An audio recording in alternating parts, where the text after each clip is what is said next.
Hello, and welcome back to Baby Elias's stories. We now return to Oliver Twist by Charles Dickens. Chapter 8. Oliver walks to London. He encounters on the road a strange sort of young gentleman. Oliver reached the stile at which the by-path terminated, and once more gained the high road. It was 8 o'clock now, though he was nearly 5 miles away from the town. He ran and hid behind the hedges by turns till noon, fearing that he might be pursued and overtaken. Then he sat down to rest by the side of the milestone and began to think for the first time where he had better go and try to live. The stone by which he was seated bore, in large characters, an intimation that it was just 70 miles from that spot to London. The name awakened a new train of ideas in the boy's mind. London, that great place. Nobody, not even Mr. Bumble, could ever find him there. He had often heard the old men in the workhouse, too, say that no lad of spirit need want in London, and that there were ways of living in that vast city which those who had been bred up in country parts had no idea of.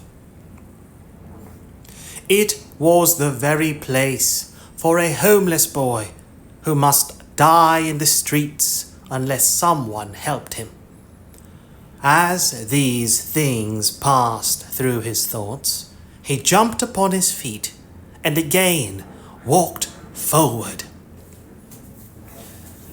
He had diminished the distance between himself and London by full 4 miles more, before he recollected how much he must undergo ere he could hope to reach his place of destination.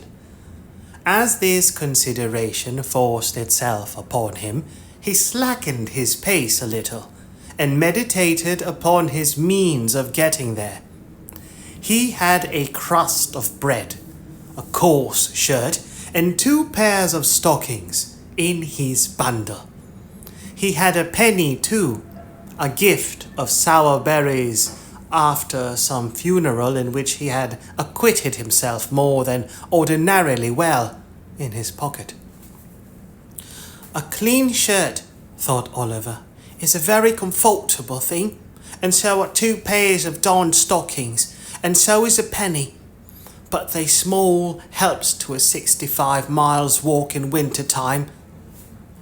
But Oliver's thoughts, like those of most other people, although they were extremely ready and active to point out his difficulties, were wholly at a loss to suggest any feasible mode of surmounting them. So, after a good deal of thinking to no particular purpose, he changed his little bundle over to the other shoulder and trudged on. Oliver walked 20 miles that day, and all that time tasted nothing but the crust of dry bread and a few drops of water, which he begged at the cottage doors by the roadside. When the night came, he turned into a meadow, and, creeping close under a hay-rick, determined to lie there till morning. He felt frightened at first, for the wind moaned dismally over the empty fields. He was cold and hungry, and more alone than he had ever felt before.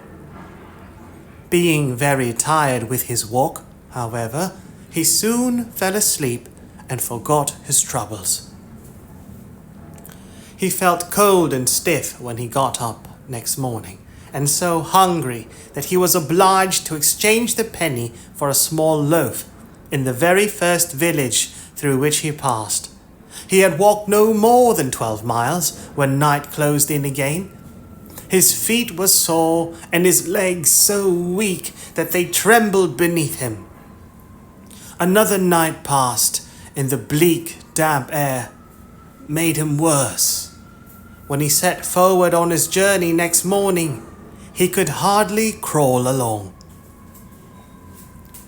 He waited at the bottom of a steep hill till a stagecoach came up, and then begged of the outside passengers. But there were very few who took any notice of him, and even those told him to wait till they got to the top of the hill, and then let him see how far he could run for a halfpenny. Poor Oliver tried to keep up with the coach a little way, but was unable to do it by reason of his fatigue and sore feet. When the outside saw this, they put their halfpence back into their pockets again, declaring that he was an idle young dog and didn't deserve anything. And the coach rattled away and left only a cloud of dust behind. In some villages, large painted boards were fixed up, warning all persons who begged within the district that they would be sent to jail. This frightened Oliver very much, and made him glad to get out of those villages with all possible expedition. In others, he would stand about the inn-yards and look mournfully at every one who passed, a proceeding which generally terminated in the landlady's ordering one of the post-boys who were lounging about to drive that strange boy out of the place, for she was sure he had come to steal something. If he begged at a farmer's house, 10 to 1, but they threatened to set the dog on him. And when he showed his nose in a shop, they talked about the beadle, which brought Oliver's heart into his mouth, very often the only thing he had there for many hours together. In fact, if it had not been for a good-hearted turnpike man and a benevolent old lady, Oliver's troubles would have been shortened by the very same process which had put an end to his mother's. In other words, he would most assuredly have fallen dead upon the king's highway. But the turnpike man gave him a meal of bread and cheese, and the old lady, who had a shipwrecked grandson wandering barefoot in some distant part of the earth, took pity upon the poor orphan and gave him what little she could afford, and more, with such kind and gentle words and such tears of sympathy and compassion, that they sank deeper into Oliver's soul than all the sufferings he had ever undergone. Early on the 7th morning, after he had left his native place, Oliver limped slowly into the little town of Barnet. The window shutters were closed, the street was empty, not a soul had awakened to the business of the day. The sun was rising in all its splendid beauty, but the light only served to show the boy his own lonesomeness and desolation as he sat with bleeding feet and covered with dust upon a doorstep. By degrees the shutters were opened, the window blinds were drawn up, and people began passing to and fro. Some few stopped to gaze at Oliver for a moment or two, or turned round to stare at him as they hurried by. But none relieved him, or troubled themselves to inquire how he came there. He had no heart to beg, and there he sat. He had been crouching on the step for some time, wondering at the great number of public houses. Every other house in Barnet was a tavern, large or small, gazing listlessly at the coaches as they passed through, and thinking how strange it seemed that they could do with ease in a few hours what it had taken him a whole week of courage and determination beyond his years to accomplish, when he was roused by observing that a boy who had passed him carelessly some minutes before had returned, and was now surveying him most earnestly from the opposite side of the way. He took little heed of this at first, but the boy remained in the same attitude of close observation so long that Oliver raised his head and returned his steady look. Upon this, the boy crossed over, and walking close up to Oliver, said, "Hello, my covey. What's the row? What's the row?" The boy who addressed this inquiry to the young wayfarer was about his own age, but one of the queerest looking boys that Oliver had ever seen. He was a snub-nosed, flat-browed, common-faced boy enough, and as dirty a juvenile as one would wish to see. But he had about him all the airs and manners of a man. He was short of his age, with rather bow legs and little, sharp, ugly eyes.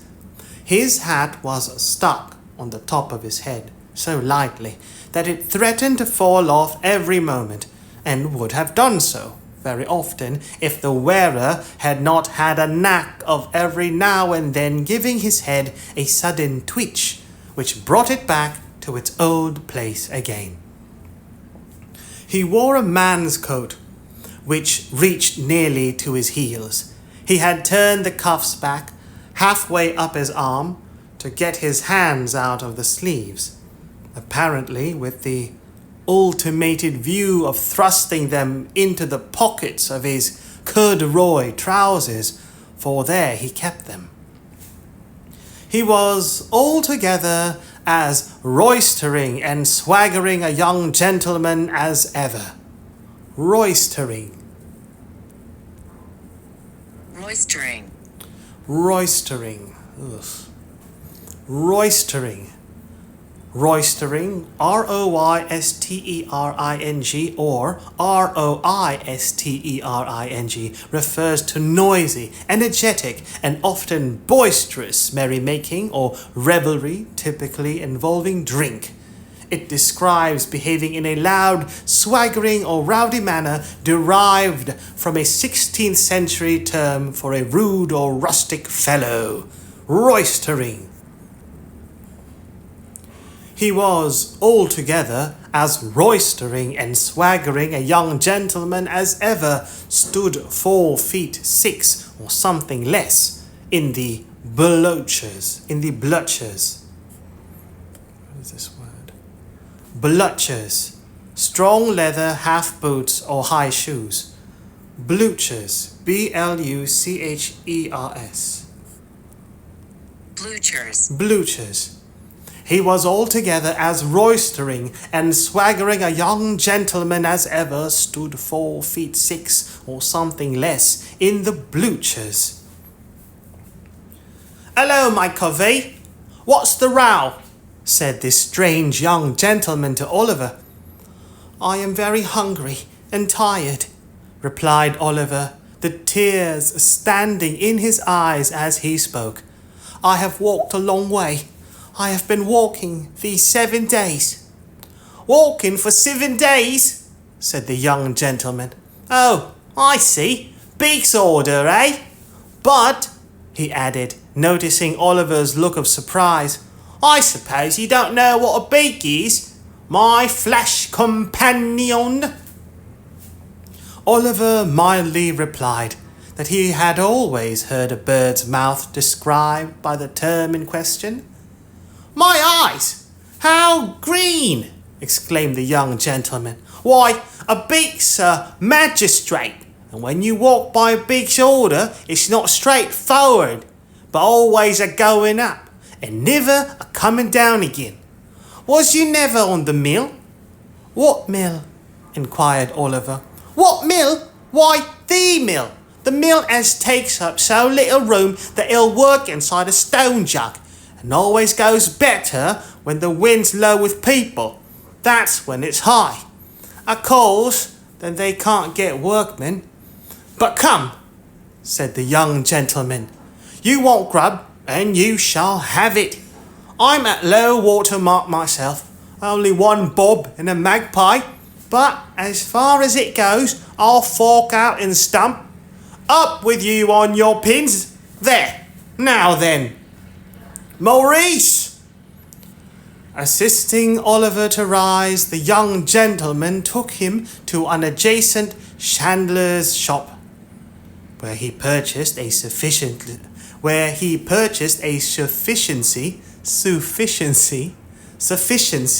of ready-dressed ham and a half-quartern loaf, or as he himself expressed it, a 4-penny bran. The ham being kept clean and preserved from dust by the ingenious expedient of making a hole in the loaf by pulling out a portion of the crumb and stuffing it therein. Taking the bread under his arm, the young gentleman turned into a small public house and led the way to a tap room in the rear of the premises. Here a pot of beer was brought in by direction of the mysterious youth, and Oliver, falling to at his new friend's bidding, made a long and hearty meal, during the progress of which the strange boy eyed him from time to time with great attention. Going to London? Said the strange boy when Oliver had at length concluded. Yes. Got any lodgings? No. Money? No. The strange boy whistled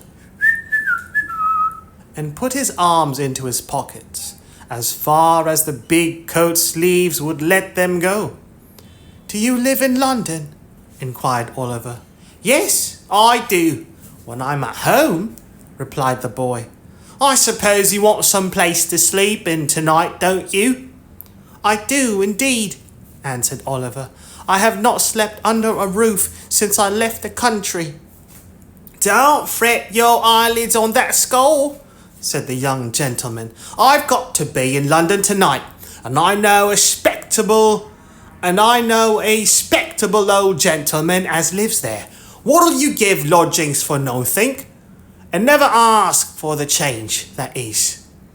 If any gentleman he knows introduces you, and don't he know me? Oh, no, not in the least. By no means. Certainly not. The young gentleman smiled, as if to intimate that the latter fragments of discourse were playfully ironical, and finished the beer as he did so. This unexpected offer of shelter was too tempting to be resisted, especially as it was immediately followed up by the assurance that the old gentleman referred to would doubtless provide Oliver with a comfortable place without loss of time. This led to a more friendly and confidential dialogue, from which Oliver discovered that his friend's name was Jack Dawkins, and that he was a peculiar pet and protege of the elderly gentleman before mentioned. Mr. Dawkins' appearance did not say a vast deal in favour of the comforts which his patron's interest obtained from those whom he took under his protection, but as he had a rather flighty and dissolute mode of conversing, and furthermore avowed that among his intimate friends he was better known by the sobriquet of the Artful Dodger. Sobriquet. Sobriquet, a person's nickname. Sobriquet. Sobriquet, a nickname. And furthermore avowed that among his intimate friends he was better known by the sobriquet of the Artful Dodger. Oliver concluded that, being of a dissipated and careless turn, the moral precepts of his benefactor had hitherto been thrown away upon him. Dissipated. Of a person or way of life, over-indulging in sensual pleasures. Dissipated. Precepts. Precept. A rule, a general rule intended to regulate behavior or thought. A writ or warrant. Principle, maxim, precept. Oliver concluded that, being of a dissipated and careless turn, the moral precepts of his benefactor had hitherto been thrown away upon him. Under this impression, he secretly resolved to cultivate the good opinion of the old gentleman as quickly as possible, and, if he found the Dodger incorrigible, as he more than half suspected he should, to decline the honour of his farther acquaintance.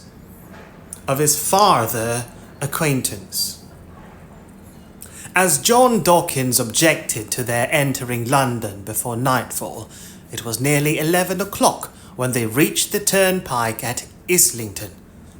They crossed from the Angel into St. John's Road, struck down the small street which terminates at Sadler's Wells Theatre, through Exmouth Street and Coppice Row, down the little court by the side of the workhouse, across the classic ground which once bore the name of Hockley-in-the-Hole, thence into Little Saffron Hill, and so into Saffron Hill the Great, along which the Dodger scudded at a rapid pace, directing Oliver to follow close at his heels. Although Oliver had enough to occupy his attention in keeping sight of his leader, he could not help bestowing a few hasty glances on either side of the way as he passed along. A dirtier, more wretched place he had never seen. The street was very narrow and muddy, and the air was impregnated with filthy odours. There were a good many small shops, but the only stock in trade appeared to be heaps of children, who, even at that time of night, were crawling in and out at the doors, or screaming from the inside. The sole places that seemed to prosper amid the general blight of the place were the public houses, and in them the lowest orders of Irish were wrangling with might and main. Covered ways and yards, which here and there diverged from the main street, disclosed little knots of houses, where drunken men and women were positively wallowing in filth, and from several of the doorways great ill-looking fellows were cautiously emerging, bound, to all appearance, on no very well-disposed or harmless errands. Oliver was just considering whether he hadn't better run away when they reached the bottom of the hill.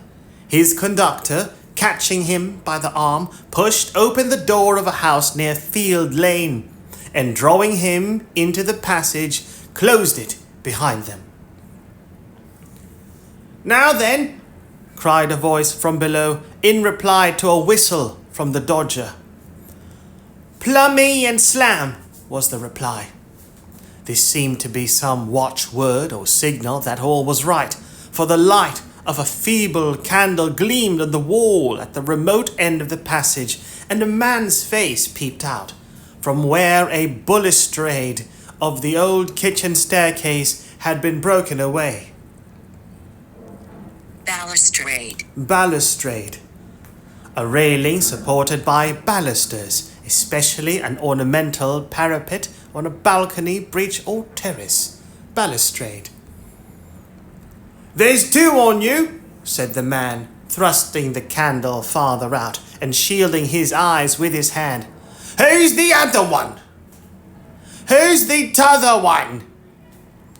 A new pal, replied Jack Dawkins, pulling Oliver forward. Where did he come from? Greenland. Is Fagin upstairs? Yes, he's assaulting the wipes. Up with you. The candle was drawn back and the face disappeared. Oliver, groping his way with one hand and having the other firmly grasped by his companion, ascended with much difficulty the dark and broken stairs, which his conductor mounted with an ease and expedition that showed he was well acquainted with them. He threw open the door of a back room and drew Oliver in after him. The walls and ceiling of the room were perfectly black with age and dirt. There was a deal table before the fire, upon which were a candle stuck in a ginger beer bottle, 2 or 3 pewter pots, a loaf and butter, and a plate.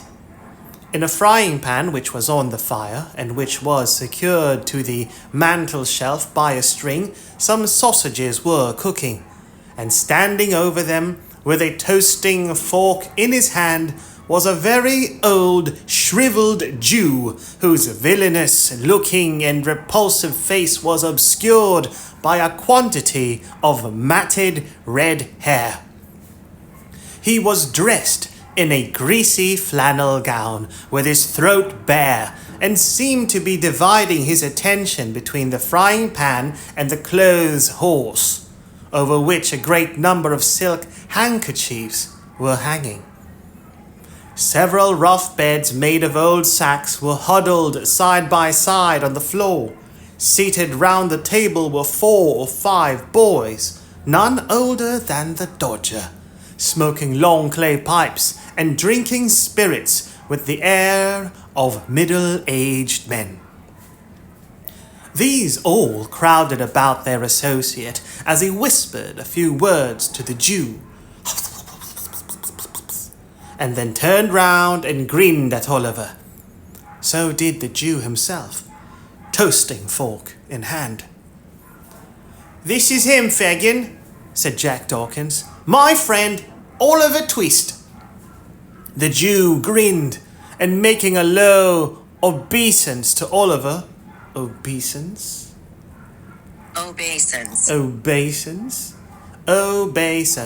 deferential respect, a bow, obeisance. The Jew grinned, and making a low obeisance to Oliver, took him by the hand, and hoped he should have the honour of his intimate acquaintance. Upon this, the young gentleman with the pipes came round him, and shook both his hands very hard, especially the one in which he held his little bundle. The one young gentleman was very anxious to hang up his cap for him, and another was so obliging as to put his hands in his pockets, in order that, as he was very tired, he might not have the trouble of emptying them himself when he went to bed. These civilities would probably be extended much farther, but for a liberal exercise of the Jew's toasting fork on the heads and shoulders of the affectionate youths who offered them. We are very glad to see you, Oliver. Very, said the Jew. Dodger, take off the sausages and draw a tub near the fire for Oliver. Ah, you're a-staring at the pocket handkerchiefs, eh, my dear? There are a good many of them, ain't there? We've just looked them out, ready for the wash. That's all, Oliver, that's all. The latter part of this speech was hailed by a boisterous shout from all the hopeful pupils of the merry old gentleman, in the midst of which they went to supper. Oliver ate his share, and the Jew then mixed him a glass of hot gin and water, telling him he must drink it off directly, because another gentleman wanted the tumbler. Oliver did as he was desired, Immediately afterwards he felt himself gently lifted on to one of the sacks, and then he sunk into a deep sleep.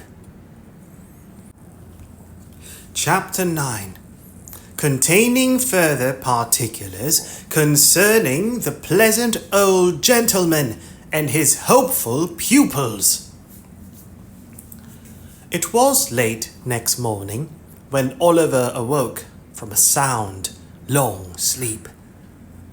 There was no other person in the room but the old Jew, who was boiling some coffee in a saucepan for breakfast, and whistling softly to himself as he stirred it round and round with an iron spoon.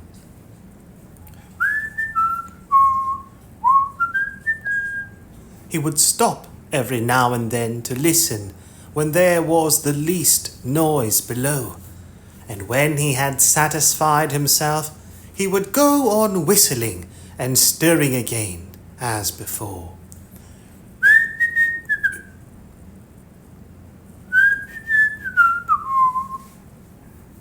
Although Oliver had roused himself from sleep, he was not thoroughly awake.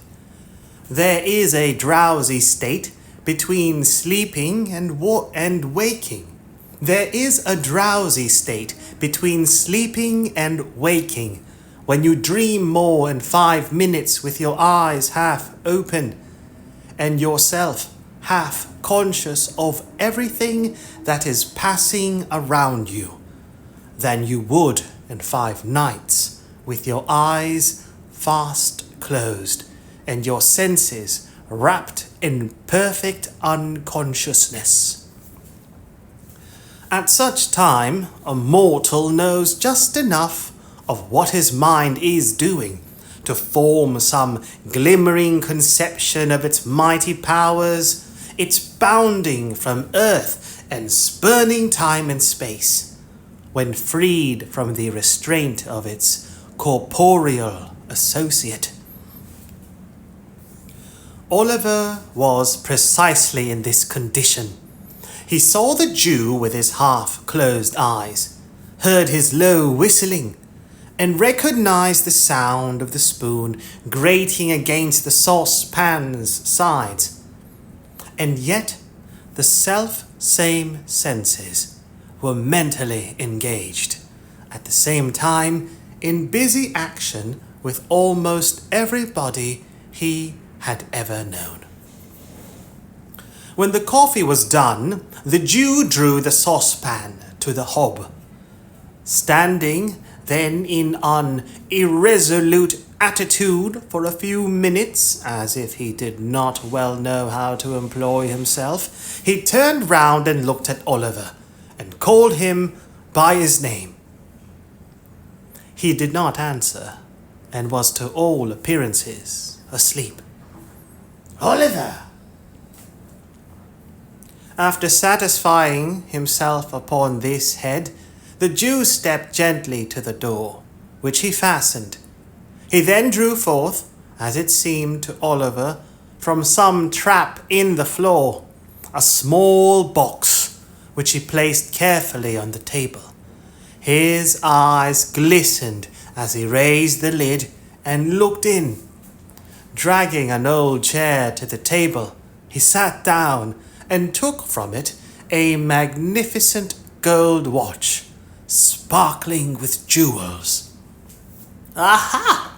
said the Jew, shrugging up his shoulders and distorting every feature with his hideous grin. Clever dogs! Staunch to the last! Never told the old parson where they were! Never poached upon old Fagin! And why should they? It wouldn't have loosened the knot or kept the drop up a minute longer. No! Fine fellows!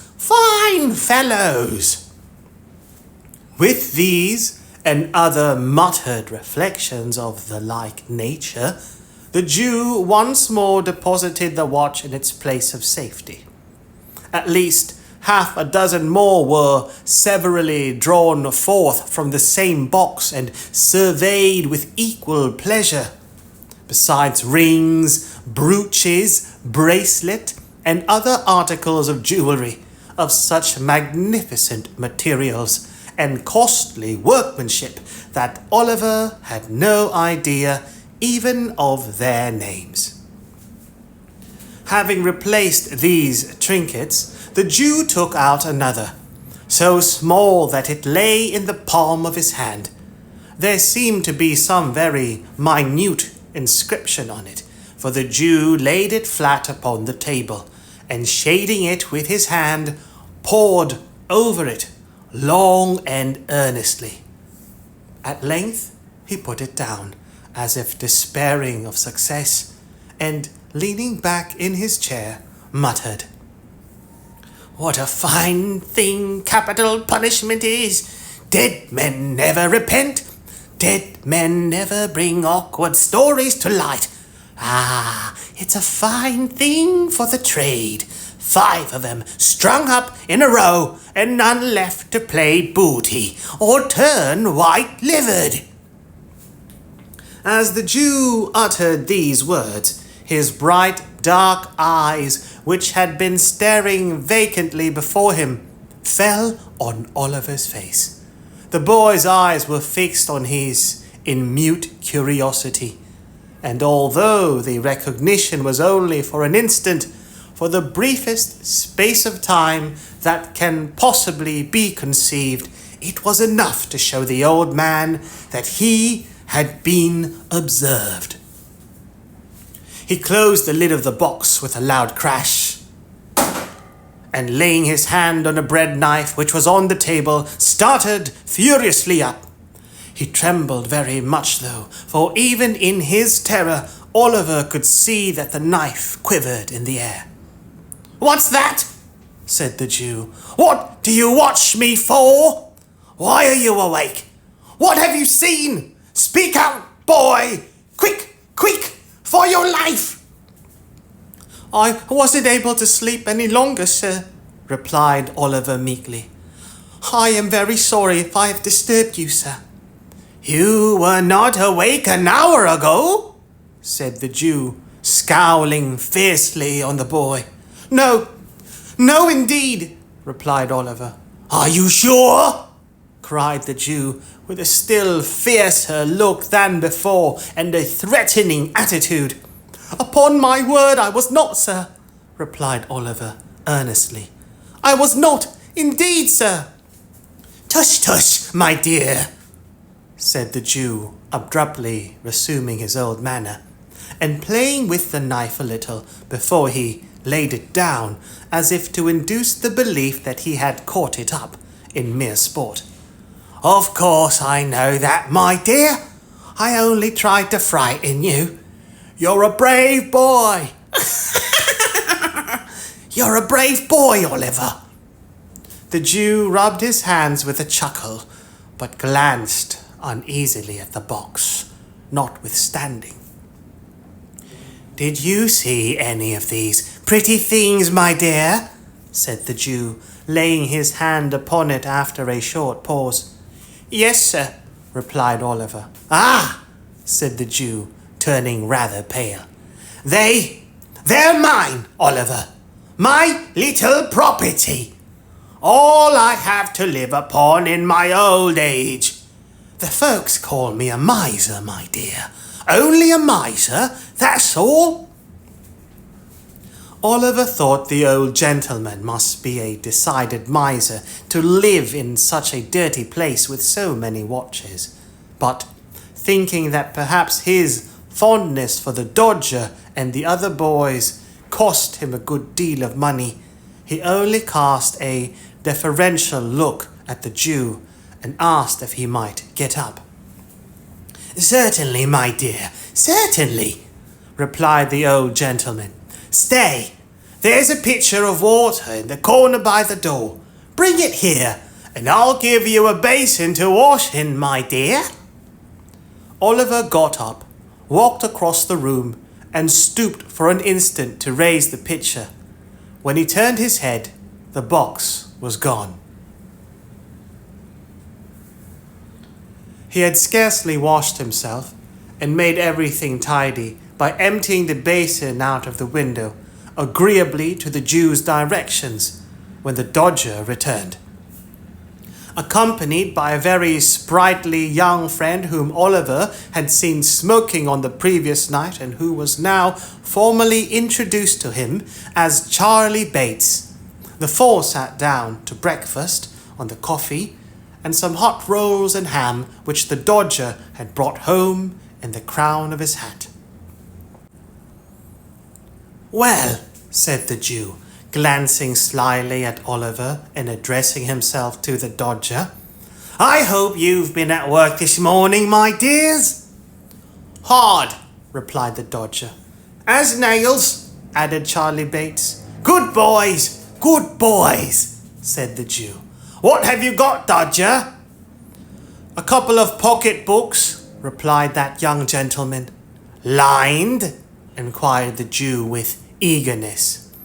"Pretty well," replied the Dodger, producing two pocketbooks, one green and the other red. "Not so heavy as they might be," said the Jew, after looking at the insides carefully. "But very neat, nicely made. Ingenious workman, ain't he, Oliver?" "Very indeed, sir," said Oliver, at which Mr. Charlie Bates laughed uproariously, very much to the amazement of Oliver, who saw nothing to laugh at in anything that had passed. "And what have you got, my dear?" said Fagin to Charlie Bates. "Wipes," replied Master Bates, at the same time producing 4 pocket handkerchiefs. "Well," said the Jew, inspecting them closely, "they're very good ones, very. You haven't marked them well, though, Charlie, so the marks shall be picked out with a needle, and we'll teach Oliver how to do it. Shall us, Oliver, eh?" "If you please, sir," said Oliver. "You'd like to be able to make pocket handkerchiefs as easy as Charlie Bates, wouldn't you, my dear?" said the Jew. "Very much indeed, if you'll teach me, sir," replied Oliver. Master Bates saw something so exquisitely ludicrous in this reply that he burst into another laugh, which laugh, meeting the coffee he was drinking and carrying it down some wrong channel, very nearly terminated in his premature suffocation. "He is so jolly green," said Charlie when he recovered, as an apology to the company for his unpolite behaviour. The Dodger said nothing, but he smoothed Oliver's hair over his eyes and said he'd know better by and by, upon which the old gentleman, observing Oliver's colour mounting, changed the subject by asking whether there had been much of a crowd at the execution that morning. This made him wonder more and more, for it was plain from the replies of the 2 boys that they had both been there, and Oliver naturally wondered how they could possibly have found time to be so very industrious. When the breakfast was cleared away, the merry old gentleman and the 2 boys played at a very curious and uncommon game, which was performed in this way. The merry old gentleman, placing a snuff-box in one pocket of his trousers, a note-case in the other, and a watch in his waistcoat pocket with a guard chain around his neck, and sticking a mock diamond pin in his shirt, buttoned his coat tight round him, and putting his spectacle case and handkerchief in his pockets, trotted up and down the room with a stick. In imitation of the manner in which old gentlemen walk about the streets any hour in the day.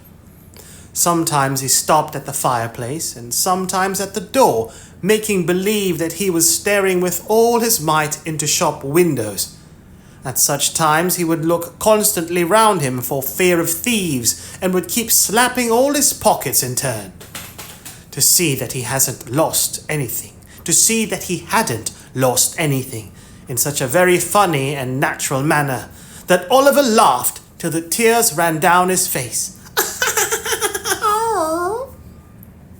All this time the two boys followed him closely about, getting out of his sight so nimbly every time he turned round that it was impossible to follow their motions. At last the Dodger trod upon his toes, or ran upon his boot accidentally, while Charlie Bates stumbled up against him behind. And in that one moment they took from him with the most extraordinary rapidity snuff-box, note-case, watch-guard, chain, shirt-pin, pocket-handkerchief, even the spectacle case. If the old gentleman felt a hand in any one of his pockets, he cried out where it was, and then the game began all over again. When this game had been played a great many times, a couple of young ladies called to see the young gentleman, one of whom was named Bet, and the other Nancy. They wore a good deal of hair, not very neatly turned up behind, and were rather untidy about the shoes and stockings.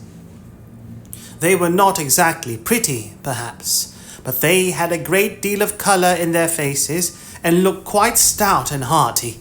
Being remarkably free and agreeable in their manners, Oliver thought them very nice girls indeed, as there is no doubt they were. The visitors stopped a long time. Spirits were produced, in consequence of one of the young ladies complaining of a coldness in her inside, and the conversation took a very convivial and improving turn. Convivial, of an atmosphere or event, friendly, lively, and enjoyable, convivial. And the conversation took a very convivial and improving turn. At length Charlie Bates expressed his opinion that it was time to pad the hoof. This, it occurred to Oliver, must be French for going out, for directly afterwards the Dodger and Charlie and the two young ladies went away together, having been kindly furnished by the amiable old Jew with money to spend. "There, my dear," said Fagin, "that's a pleasant life, isn't it?" "They have gone out for the day." "Have they done work, sir?" inquired Oliver. "Yes," said the Jew. "That is, unless they should unexpectedly come across any when they are out. And they won't neglect it. If they do, my dear, depend upon it. Make 'em your models, my dear. Make 'em your models," tapping the fire shovel on the hearth to add force to his words. "Do everything they bid you, and take their advice in all matters, especially the Dodger's, my dear. He'll be a great man himself, and will make you one too, if you take pattern by him. Is my handkerchief hanging out of my pocket, my dear?" said the Jew, stopping short. "Yes, sir," said Oliver. "See if you can take it out without my feeling it, as you saw them do when we were at play this morning." Oliver held up the bottom of the pocket with one hand, as he had seen the Dodger hold it, and drew the handkerchief tightly out of it with the other. "Is it gone?" cried the Jew. "Here it is, sir," said Oliver, showing it in his hand. "You're a clever boy, my dear," said the playful old gentleman, patting Oliver on the head approvingly. "I never saw a sharper lad. Here's a shilling for you. If you go on in this way, you'll be the greatest man of the time. And now come here, and I'll show you how to take the marks out of the handkerchiefs." Oliver wondered what picking the old gentleman's pocket in play had to do with his chances of being a great man. But thinking that the Jew, being so much his senior, must know best, he followed him quietly to the table and was soon deeply involved in his new study. Chapter 10. Oliver becomes better acquainted with the characters of his new associates and purchases experience at a high price, being a short but very important chapter in this history. For many days, Oliver remained in the Jew's room, picking the marks out of the pocket handkerchief, of which a great number were brought home, and sometimes taking part in the game already described, which the two boys and the Jew played regularly every morning. At length he began to languish for fresh air, and took many occasions of earnestly entreating the old gentleman to allow him to go out to work with his two companions. Oliver was rendered the more anxious to be actively employed by what he had seen of the stern morality of the old gentleman's character. Whenever the Dodger or Charlie Bates came home at night empty-handed, he would expatiate with great vehemence on the misery of idle and lazy habits. Expatiate. Expatiate. Expatiate. Speak or write at length or in detail. Expatiate. Hold forth about. Vehemence. Vehemence. Vehemence. The display of strong feeling, passion. Whenever the Dodger or Charlie Bates came home at night empty-handed, he would expatiate with great vehemence on the misery of idle and lazy habits, and would enforce upon them the necessity of an active life by sending them supperless to bed. On one occasion, indeed, he even went so far as to knock them both down a flight of stairs, but this was carrying out his virtuous precepts to an unusual extent. At length, one morning, Oliver obtained the permission he had so eagerly sought. There had been no handkerchiefs to work upon for 2 or 3 days, and the dinners had been rather meagre.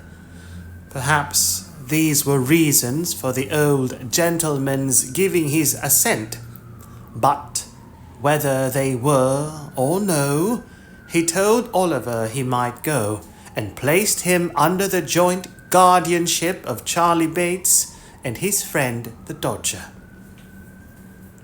The 3 boys sallied out, the Dodger with his coat sleeves tucked up and his hat cocked as usual, Master Bates sauntering along with his hands in his pockets, and Oliver between them, wondering where they were going and what branch of manufacture he would be instructed in first.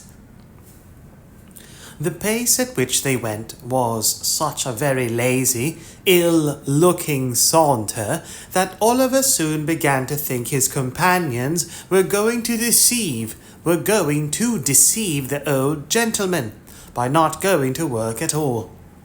The Dodger had a vicious propensity, too, of pulling the caps from the heads of small boys and tossing them down areas. Propensity. Propensity. Propensity, an inclination or natural tendency to behave in a particular way. A tendency. Propensity.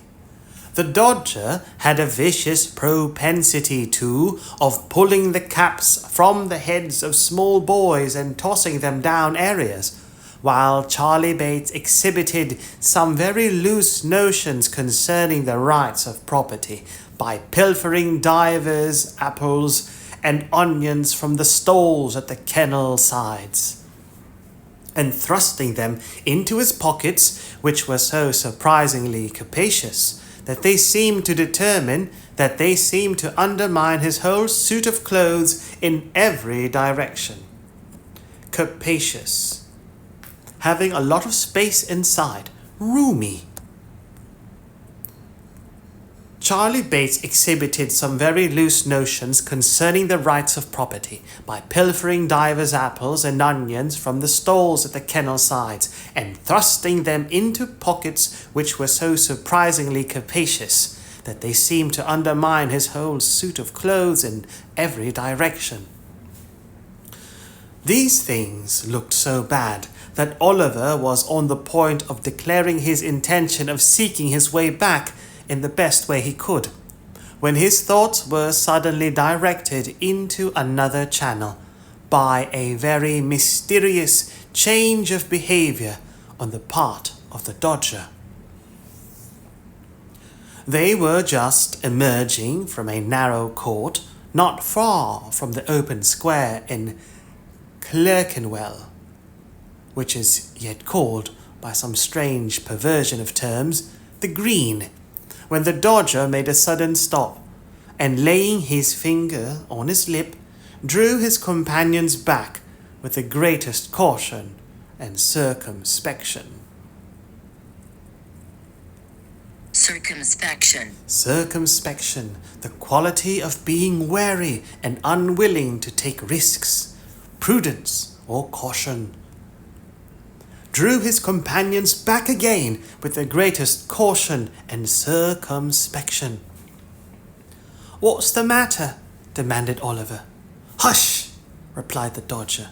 "Do you see that old cove at the bookstall?" "The old gentleman over the way?" said Oliver. "Yes, I see him." "He'll do," said the Dodger. "A prime plant," observed Master Charlie Bates.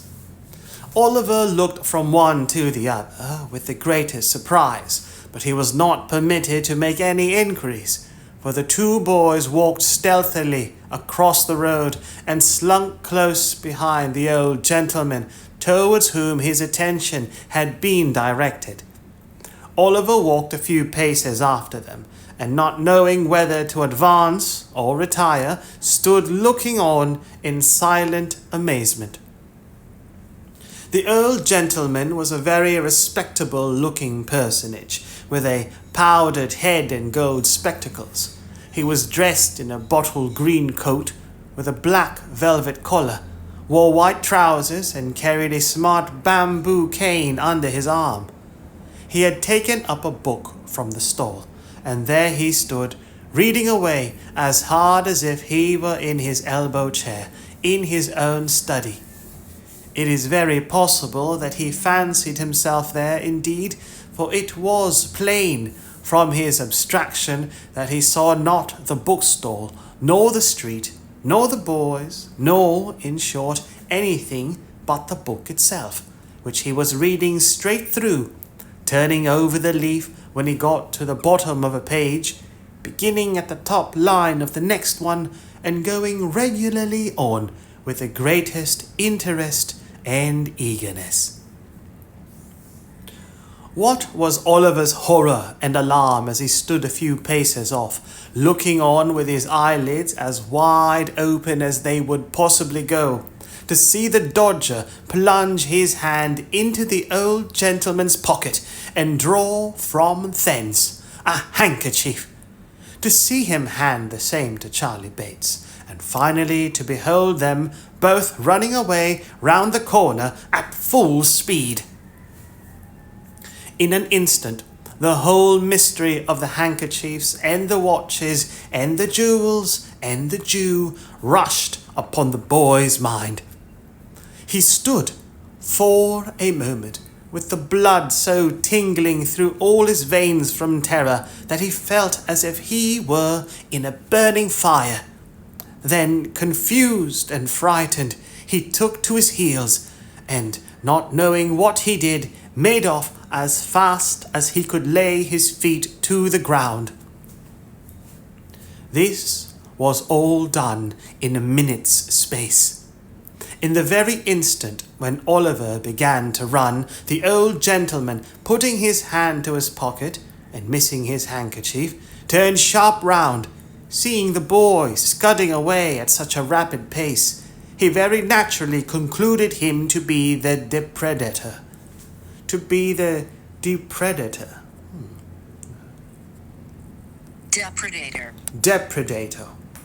Depredator, a person or thing that makes depredations, especially a predatory animal. Depredator. He very naturally concluded him to be the depredator, and shouting, "Stop, thief!" with all his might, made off after him, book in hand.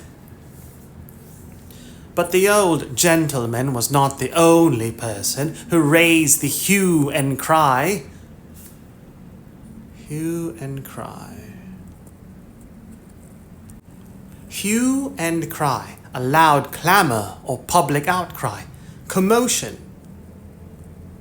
But the old gentleman was not the only person who raised the hue and cry. The Dodger and Master Bates, unwilling to attract public attention by running down the open street, had merely returned into the very first doorway round the corner. Returned into the very first doorway round the corner. They no sooner heard the cry and saw Oliver running than, guessing exactly how the matter stood, they issued forth with great promptitude and shouting, "Stop, thief!" too, joined in the pursuit like good citizens.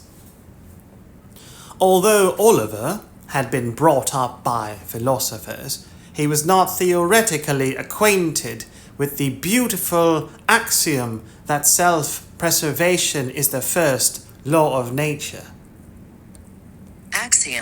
Axiom. A statement or proposition which is regarded as being established, accepted, or self-evidently true. An accepted truth. Axiom. He was not theoretically acquainted with the beautiful axiom that self-preservation is the first law of nature. If he had been, perhaps he would have been prepared for this. Not being prepared, however, it alarmed him the more, so away he went like the wind, with the old gentleman and the two boys roaring and shouting behind him, "Stop, thief! Stop, thief!" There is a magic in the sound. The tradesman leaves his counter and the carman his wagon. The butcher throws down his tray, the baker his basket, the milkman his pail, the errand boy his parcels, the schoolboy his marbles, the paviour his pickaxe, the child his battledore. Away they run, pell-mell, helter-skelter, slapdash, tearing, yelling, screaming, knocking down the passengers as they turn the corners, rousing up the dogs and astonishing the fowls, and streets, squares, and courts re-echo with the sound. "Stop, thief! Stop, thief!" The cry is taken up by 100 voices, and the crowd accumulate at every turning. Away they fly, splashing through the mud and rattling along the pavements. Up go the windows, out run the people, onward bear the mob, a whole audience, desert punch in the very thickest of the plot, and joining the rushing throng, swell the shout and lend fresh vigour to the cry, "Stop, thief! Stop, thief!" Stop, thief! Stop, thief! There is a passion for hunting something deeply implanted in the human breast. One wretched, breathless child, panting with exhaustion, terror in his looks, agony in his eyes, large drops of perspiration streaming down his face, strains every nerve to make head upon his pursuers. And as they followed on his track and gain upon him every instant, they hail his decreasing strength with joy. "Stop, thief!" "Aye, stop him for God's sake," were it only in mercy. Stopped at last, a clever blow. He is down upon the pavement, and the crowd eagerly gather round him, each newcomer jostling and struggling with the others to catch a glimpse. "Stand aside! Give him a little air! Nonsense! He don't deserve it! Where's the gentleman?" "Here he is, coming down the street." "Make room there for the gentleman." "Is this the boy, sir?" "Yes." Oliver lay, covered with mud and dust and bleeding from the mouth, looking wildly round upon the heap of faces that surrounded him, when the old gentleman was officiously dragged and pushed into the circle by the foremost of the pursuers. "Yes," said the gentleman, "I am afraid it is the boy." "Afraid!" murmured the crowd. "That's a good un." "Poor fellow," said the gentleman. "He has hurt himself."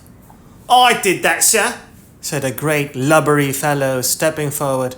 "And preciously I cut my knuckle against his mouth. I stopped him, sir." The fellow touched his hat with a grin, expecting something for his pains. But the old gentleman, eyeing him with an expression of dislike, looked anxiously round, as if he contemplated running away himself, which it is very possible he might have attempted to do, and thus afforded another chase, had not a police officer, who is generally the last person to arrive in such cases, at that moment made his way through the crowd and seized Oliver by the collar. "Come, get up," said the man roughly. "It wasn't me indeed, sir. Indeed, it was two other boys," said Oliver, clasping his hands passionately and looking round. "They are here somewhere." "Oh, no, they ain't," said the officer. He meant this to be ironical, but it was true besides, for the Dodger and Charlie Bates had filed off down the first convenient corner they came to. "Come, get up." "Don't hurt him," said the old gentleman compassionately. "Oh, no, I won't hurt him," replied the officer, tearing his jacket half off his back, in proof thereof. "Come, I know you. It won't do. Will you stand upon your legs, you young devil?" Oliver, who could hardly stand, made a shift to raise himself on his feet, and was at once lugged along the streets by the jacket collar at a rapid pace. The gentleman walked on with them by the officer's side, and as many of the crowd as could achieve the feat got a little ahead and stared back at Oliver from time to time. The boys shouted in triumph, and on they went.